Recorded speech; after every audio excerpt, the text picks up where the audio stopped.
రక్ష.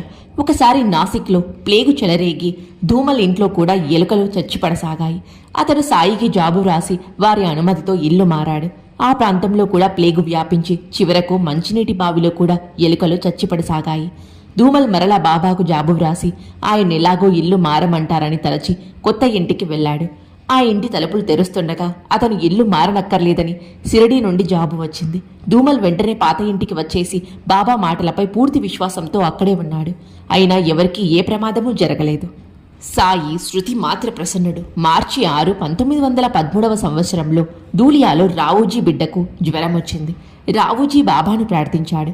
నాటి రాత్రి 2 గంటలకు అతనికి కలలో సాయి కనిపించి బిడ్డకు విభూది పెట్టి, భయం లేదు, 1-2 గంటలలో బిడ్డకు చెమట వస్తుంది, తెల్లవారితే తగ్గిపోతుంది, తర్వాత దర్శనానికి తీసుకురా అన్నారు. అలానే జరిగింది.